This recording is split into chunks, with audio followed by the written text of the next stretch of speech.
আধুনিক ভারতের ইতিহাস চর্চার উপাদান ব্যবহারের ক্ষেত্রে পদ্ধতি, অর্থাৎ আমরা ইতিহাস পড়ার ক্ষেত্রে কি কি পদ্ধতি ব্যবহার করব, এটাই হচ্ছে মূল বিষয়বস্তু।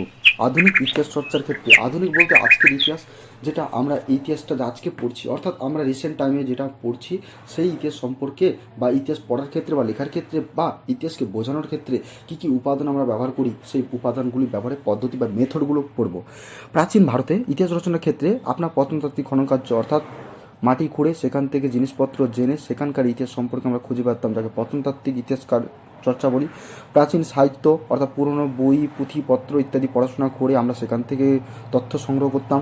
বিদেশি বিবরণ, অর্থাৎ অন্যের লেখা বই পড়ে সেই বই থেকে প্রত্যেকটা সম্প্রদায়ের সম্পর্কে জেনে শুনে সেখানকার সম্পর্কে জানতাম, ইত্যাদি ইত্যাদি। কিন্তু আধুনিক ইতিহাস রচনার ক্ষেত্রে এইসব উপাদানের পরিবর্তে আমরা এগুলো বাদ দিয়ে এখন সরকারি নথিপত্র, আত্মজীবনী, স্মৃতিকথা, চিঠিপত্র, সাময়িকপত্র, সংবাদপত্র প্রভৃতিকে গুরুত্ব দিয়ে থাকি। প্রথমত পড়ব সরকারি নথিপত্র কী। সরকারি নথিপত্র বলতে সরকারের কাছে থাকা বিভিন্ন তথ্য বলাই বিশ্লেষণ করে যে ইতিহাস রচনা করি তাকে সরকারি নথিপত্র বলি। আত্মজীবনী, আমি আমার সম্পর্কে যেটা লিখলাম সেটা আমার আত্মজীবনী হলো। এই আত্মজীবনী প্রত্যেকটা বড় বড় মহান ব্যক্তিরা লিখে গেছেন, সেই সব আত্মজীবনীর মাধ্যমে তার আশেপাশের সমাজটা কীভাবে ছিল, তিনি কীভাবে দেখেছেন, সেগুলি হচ্ছে এই ইতিহাসের মূল বিষয়বস্তু। স্মৃতিকথা, স্মৃতিকথা বলতে একটা মানুষ তার জীবনে ফেলে আসা বা কোনো কাহিনীকে কেন্দ্র করে যখন কোনো গল্প কিংবা প্রবন্ধ লেখেন সেটাকে স্মৃতিকথা আমরা বলতে পারি। চিঠিপত্র, একে অপরের মানুষ, অর্থাৎ একটা মানুষ আরেকটা মানুষকে যে চিঠি লেখে সে চিঠির গুরুত্ব কতখানি, সে চিঠি কীভাবে সমাজকে দেখে লেখা হয়েছে বা সমাজের ওপর বা সমাজের কেন্দ্রিক, সেগুলোর ওপর ভিত্তি করে আমরা চিঠিপত্রের ইতিহাস পড়তে পারি। সাময়িকপত্র ও সংবাদপত্র, সাময়িকপত্র এবং সংবাদপত্রের মধ্যে মূলত পার্থক্য এটা, সংবাদপত্র প্রতিদিন আসতে পারে, সাময়িকপত্র একটা নির্দিষ্ট সময় আসতে পারে।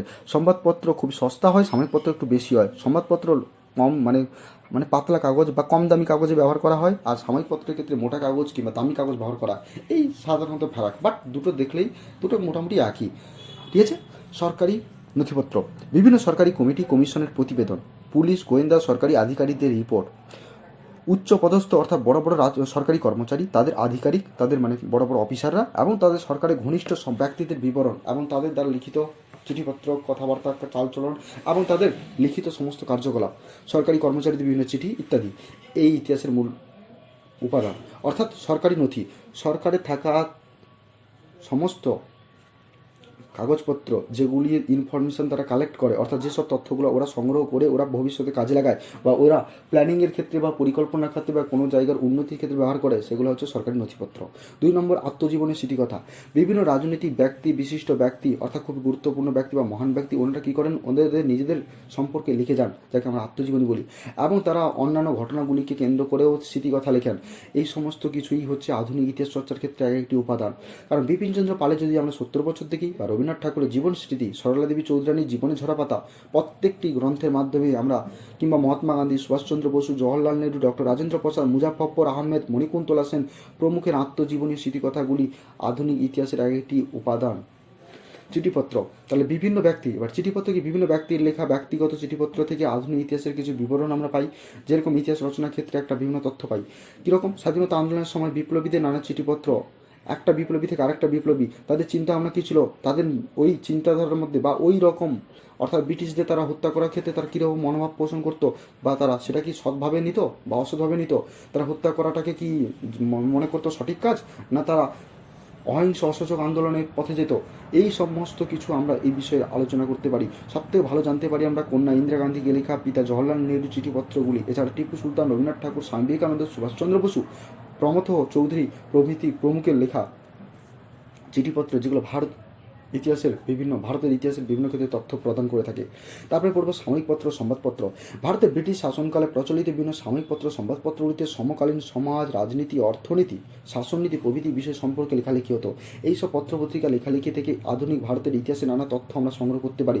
বঙ্কিমচন্দ্র চট্টোপাধ্যায়ের সম্পাদিত বঙ্গদর্শন, দ্বারকানাথ বিদ্যাভূষণের সম্পাদিত সম্প্রকাশ ছাড়াও তথ্যবোধিনী, হিন্দু প্যাট্রিয়ট, সন্ধ্যা, সঞ্জীবনী, বন্দে মাতরম প্রভৃতি পত্রপত্রিকার মাধ্যমে ঐতিহাসিক গুরুত্বপূর্ণ তথ্য আমরা সংগ্রহ করতে পারি। তারপর আমরা পড়ব সবথেকে গুরুত্বপূর্ণ আজকের যেটা ইন্টারনেট। এই ইন্টারনেটই বর্তমান ইতিহাস চর্চার সমস্ত উপাদানকে ছাপিয়ে চলে গেছে, কারণ এটাই হচ্ছে সবথেকে বড় বা অথেন্টিক সোর্স বলে আমরা এখন বর্তমানে বা রিসেন্ট টাইমে আমরা এটাকে মনে করি, কারণ এটাই সবথেকে গুরুত্বপূর্ণ এবং অ্যাকুরেট। তার কারণ আজকাল ইন্টারনেটে ব্যবহার করে সহজে ইতিহাসে তথ্য সংগ্রহ করতে পারছি। ইতিহাসের তথ্য সংগ্রহের সাথে সাথে ইন্টারনেট ব্যবহারের সুবিধা অসুবিধা সম্পর্কে আমরা জানছি। প্রথমত সুবিধা কি, ইন্টারনেট ব্যবহারের দ্বারা খুব সহজে ঘরে বসে কম খরচে অতি অল্প সময়ের মধ্যে তথ্য সংগ্রহ করা যায়। প্রথম তাহলে কী জানলাম, খুব সহজে ঘরে বসে পাবো, খুব কম খরচে পাবো, অল্প সময়ের মধ্যে ইতিহাস জানতে পারবো। এছাড়া দুর্লভ তথ্য, যেসব তথ্যগুলো হট করে কারোর কাছে পাওয়া যায় না, সেগুলো ইন্টারনেটে থাকে। অর্থাৎ দুর্লভ তথ্য, খুবই প্রয়োজনীয় তথ্য, ইনফরমেশান এবং প্রশ্নের মাধ্যমে উত্তর এবং ইন্টারনেটের মাধ্যমেও পাওয়া সম্ভব। অসুবিধা কি, ইন্টারনেট থেকে প্রাপ্ত যে তথ্য পাই অনেক সময় মন গড়া হয়ে থাকে, নির্ভরযোগ্য হয় না, অসম্পূর্ণ থাকে। এছাড়া তথ্য সত্যতা আমরা যাচাই করতে পারি না, কিংবা অর্ধসত্য গবেষণাও থাকতে পারে, ইত্যাদি ইত্যাদি। তাহলে আমরা কি বললাম, আধুনিক ইতিহাস চর্চার উপাদান হিসেবে কী কী পদ্ধতি ব্যবহার করি? এক, সরকারি নথিপত্র পড়তে পারি, আত্মজীবনী পড়তে পারি, স্মৃতিকথা পড়তে পারি, চিঠিপত্র দেখতে পারি, সাময়িক পত্র কিংবা সংবাদপত্র থেকে জানতে পারি, এবং ইন্টারনেট থেকে জানতে পারি। এই সব হচ্ছে আধুনিক ইতিহাস চর্চার ক্ষেত্রে বিভিন্ন বা ইতিহাস চর্চার উপাদান ব্যবহারের ক্ষেত্রে পদ্ধতি। অর্থাৎ এই সব জিনিস থেকে আমরা আধুনিক ইতিহাস চর্চার উপাদান সংগ্রহ করে থাকি। সরকারি নথিপত্র বলতে সরকারি কর্মচারীদের লেখাজোখা, অর্থাৎ তাদের সমস্ত কিছু, তারা যা সব কাজ করেছে তাদের কাজের লিখিত বিবরণ। তারপরে হচ্ছে আত্মজীবনী ও স্মৃতিকথা, প্রত্যেকটা মানুষের ব্যক্তিগত কাহিনীকে কেন্দ্র করে কিংবা তাদের আশেপাশে ঘটে যাওয়া কাহিনীকে কেন্দ্র করে যে লেখা, প্রবন্ধ, উপন্যাস, গল্প, নাটক ইত্যাদি ইত্যাদি। চিঠিপত্র, একটা মানুষ আরেকটা মানুষকে লেখার সময় চিঠির ক্ষেত্রে ব্যক্তিগত যে তথ্য দিচ্ছিল, এবং সেই ব্যক্তিগত দেওয়ার সাথে সাথে সমাজকে কেন্দ্র করে কীভাবে প্রতিফলিত হচ্ছে তার রিফ্লেকশন হচ্ছিল, সেগুলো সমস্ত চিঠিপত্রের মূল বিষয়বস্তু। সাময়িক পত্র, সংবাদপত্রের মাধ্যমে আমরা প্রত্যেক দিনের ঘটনাবলী জানতে পারি।